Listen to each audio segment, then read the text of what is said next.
Bom Bali menjadi peristiwa terparah dalam sejarah kelam serangan terorisme di Indonesia yang terjadi pada tanggal 12 Oktober tahun 2002. Menewaskan 202 jiwa, diantaranya 88 orang berasal dari Australia. Bahkan sempat pula menjadi perbincangan dunia internasional karena korbannya bukan hanya berasal dari Indonesia saja, tetapi juga turis-turis yang berasal dari berbagai negara. Nama saya Agus Wahidi dan di video kali ini kita akan membahas pengaruh Bom Bali 1 terhadap kerjasama keamanan dan pertahanan Indonesia-Australia pada era kepemimpinan Megawati Soekarno Putri.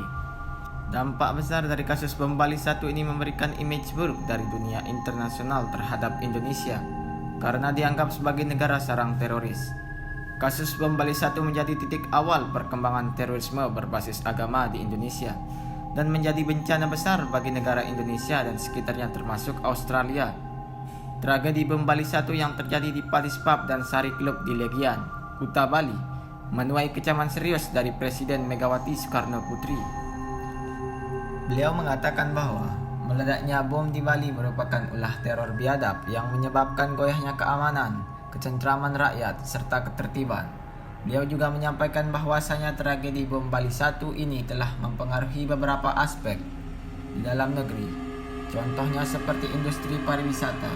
Selain itu, beberapa pemimpin negara juga memberi tanggapan terhadap peristiwa serius ini, seperti Presiden George Walker Bush yang menjabat sebagai Presiden ke-43 Amerika Serikat. Pada masa itu, Bush memaksa Indonesia untuk menindaklanjuti aktivitas ekstremisme ini. Selain dari pemimpin negara pemansang, Perdana Menteri dari Australia juga menyoroti kasus ini. Tony Abbott, sebagai rasa simpatinya, langsung mengunjungi monumen peringatan tragedi Bom Bali 1. Setelah adanya peristiwa 11 September di Amerika Serikat yang berbasiskan terorisme, perubahan arah haluan kebijakan luar negeri Amerika, serta tragedi terorisme beruntut di Indonesia seperti Bom Bali 1, pemboman di Plaza Mutiara Jakarta Selatan, dan pemboman Kedutaan Besar Australia di Jakarta Selatan, mendorong Indonesia untuk segera melakukan sebuah kebijakan luar negeri yang berbasiskan pertahanan dan keamanan.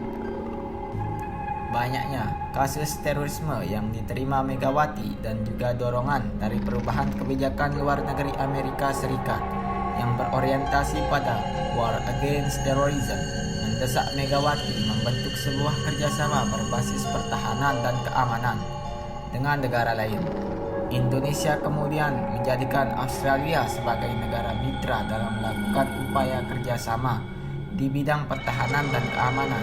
Bagi Australia sendiri, mereka merasa bahwa tragedi terorisme ini telah menjadi bagian tanggung jawab mereka, mengingat bahwa beberapa korban dalam tragedi Bom Bali 1 ialah kebanyakan warga negara Australia.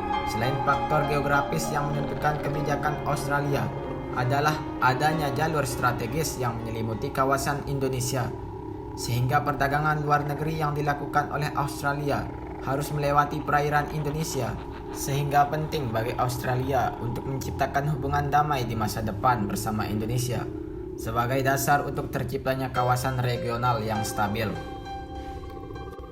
Dari pihak Indonesia sendiri, ada beberapa macam kerjasama yang telah dilakukan oleh Megawati Soekarno Putri pada masa pemerintahannya, yakni kerjasama bilateral seperti menyelenggarakan Bali Regional Ministerial Conference on People Smuggling, Trafficking in Person and Related Transnational Crime, atau yang disingkat menjadi BRMC, yang dilakukan sebanyak 2 periode, yakni pada tanggal 26 sampai 28 Februari tahun 2002 dan yang kedua pada tanggal 2 sampai 30 April tahun 2003.